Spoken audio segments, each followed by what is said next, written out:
Mạng y tế, vì sức khỏe cộng đồng. Chào bạn, bạn đang nghe audio chuyên mục Tử vi sức khỏe trên website mạng y tế.vn. Năm 2018 của Xử Nữ và những nốt thăng trầm khó định. Tử vi cung Xử Nữ 2018, tất cả các khía cạnh trong cuộc sống đều có nhiều biến chuyển so với những năm trước.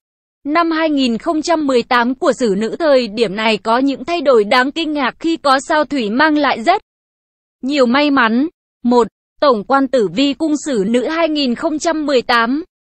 Tử vi cung Xử Nữ 2018. Trong năm tất cả các khía cạnh trong cuộc sống của Xử Nữ đều có nhiều biến chuyển so với những năm trước. Thời điểm này có những thay đổi đáng kinh ngạc khi có sao Thủy mang lại rất nhiều may mắn.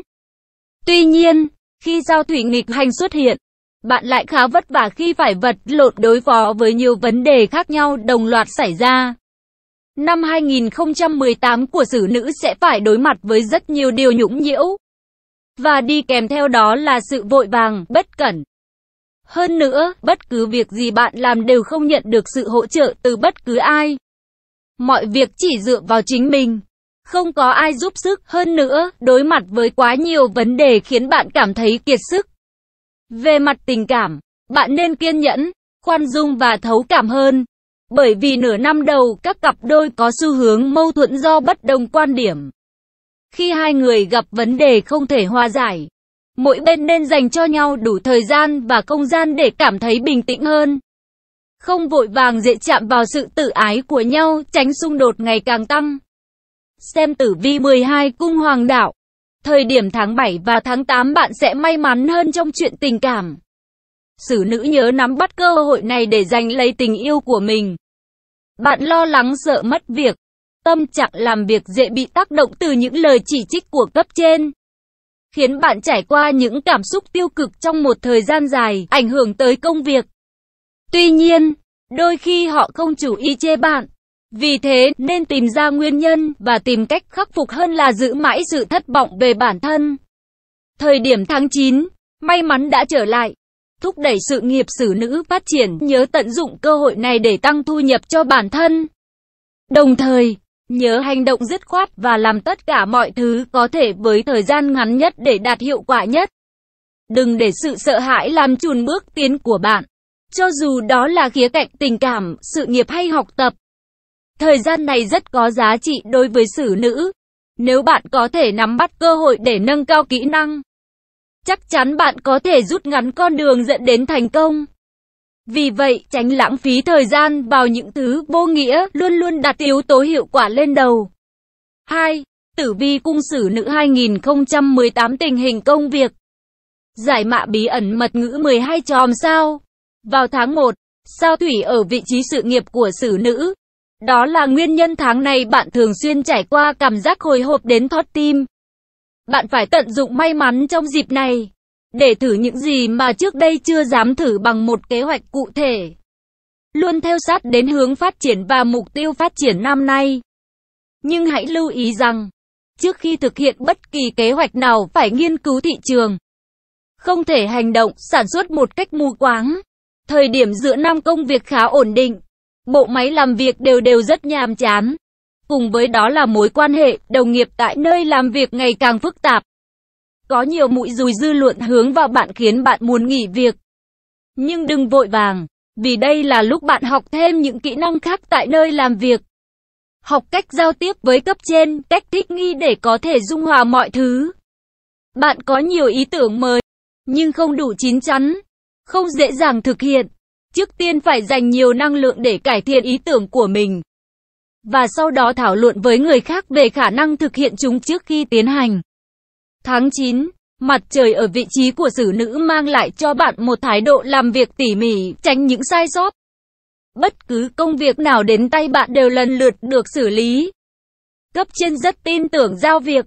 Bạn cũng không bỏ lỡ cơ hội cho mọi người thấy rằng đặt niềm tin vào bạn là điều sáng suốt. Nhờ đó bạn cảm nhận được những niềm vui nho nhỏ trong công việc. Thời điểm mùa đông, do ảnh hưởng của sao Thủy nghịch hành, nên sự nghiệp của bạn bị ảnh hưởng rất lớn, gây ra những biến động lớn về mặt tài chính.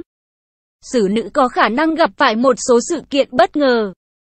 chẳng hạn như những thay đổi trong môi trường làm việc, đối tác chấm dứt việc hợp tác, gặp rắc rối với khách hàng nên có thể xảy ra kiện tụng, vân vân. Thời điểm này nên chọn những giải pháp an toàn, không nên thay đổi quá lớn. 3. Tử vi cung sử nữ 2018 tình hình học tập. Năm 2018 của sử nữ. Thời điểm này sử nữ tốn khá nhiều năng lượng và thời gian cho việc học tập. Nhưng do ảnh hưởng của sao thủy nghịch hành khiến cho tư duy của bạn có phần bị hỗn loạn. Ngoài ra, tinh thần của bạn cũng bất ổn do ảnh hưởng của chuyện tình cảm. Hơn nữa, gia đình cũng tạo cho bạn nhiều áp lực trong việc học tập nên hiệu quả không được như mong đợi.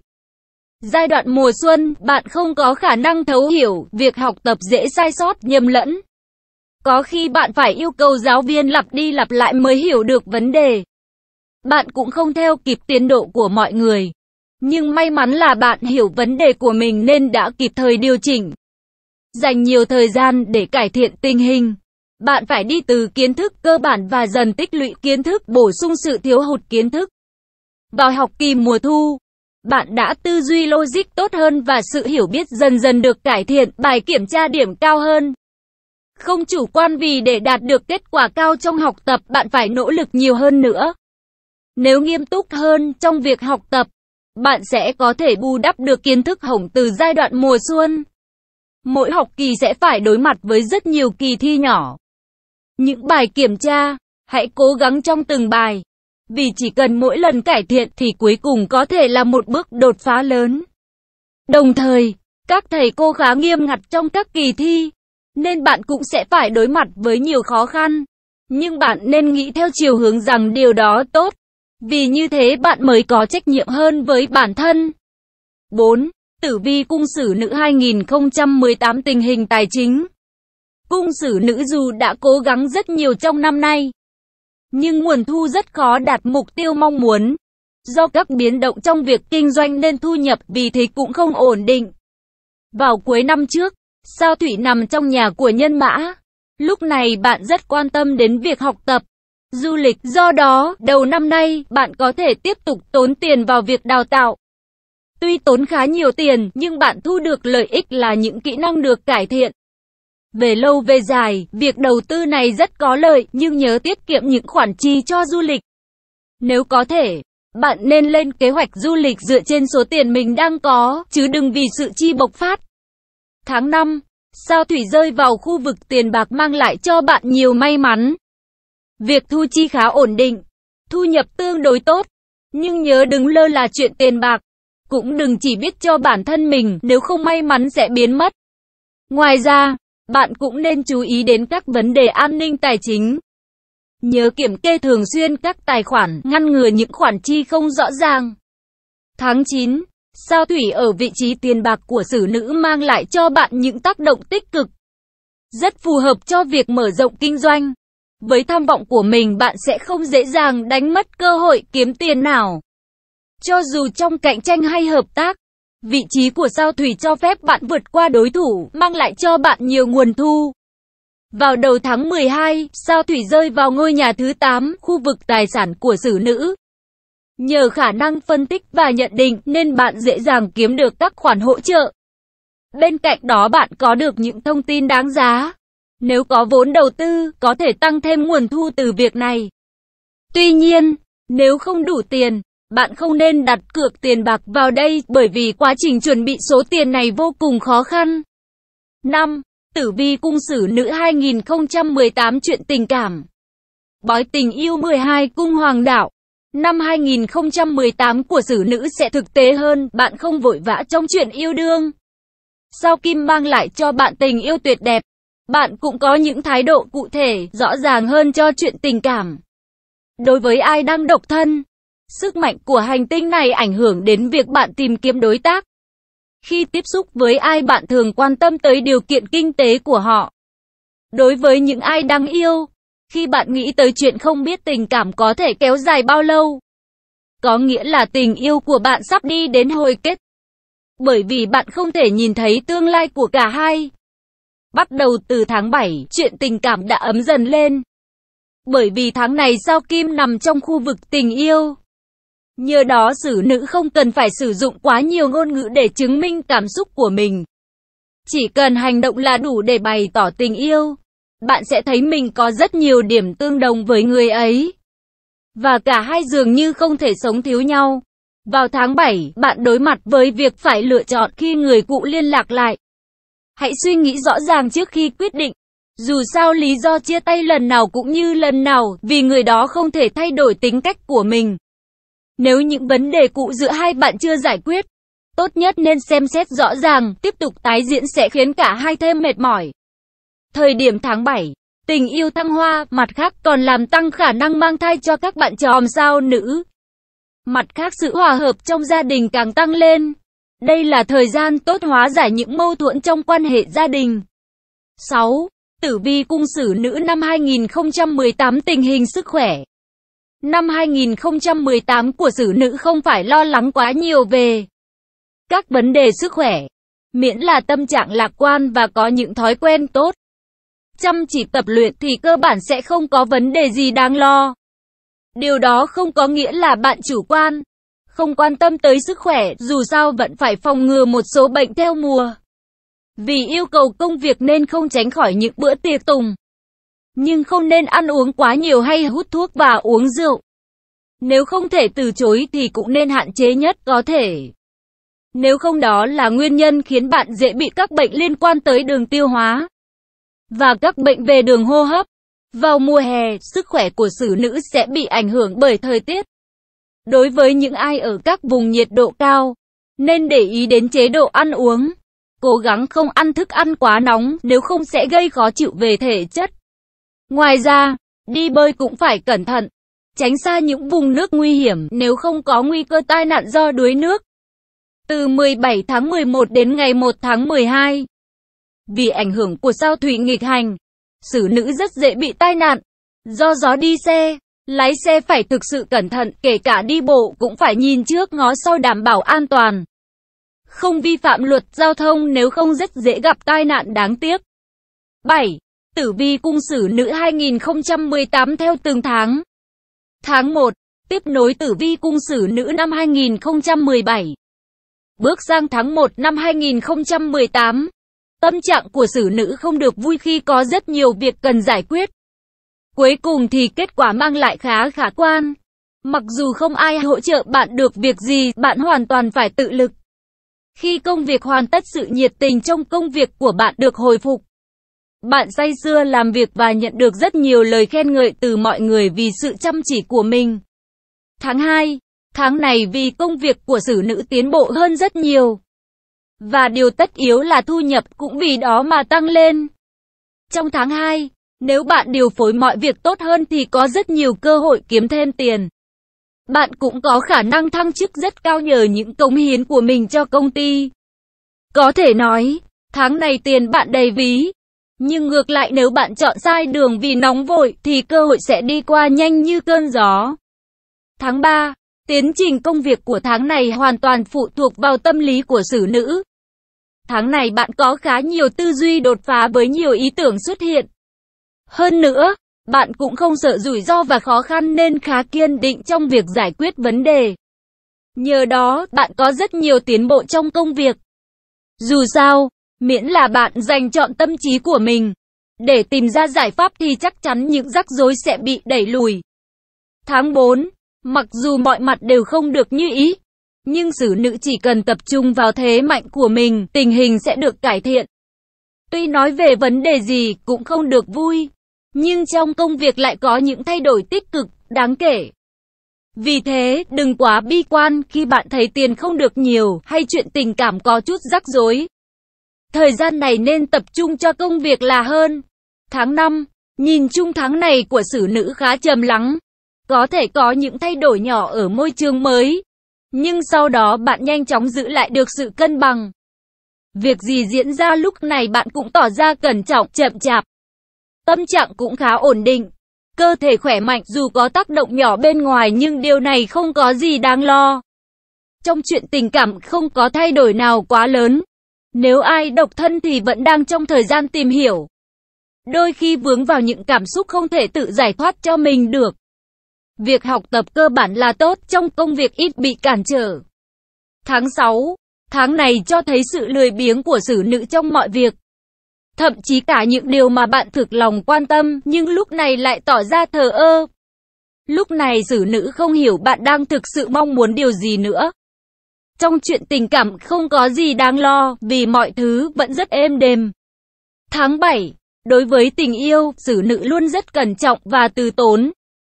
Vì thế, thời điểm này chuyện tình cảm của nhiều người khiến ai cũng phải khao khát tình yêu. Nhưng bạn không có phản ứng nào thể hiện điều đó cả.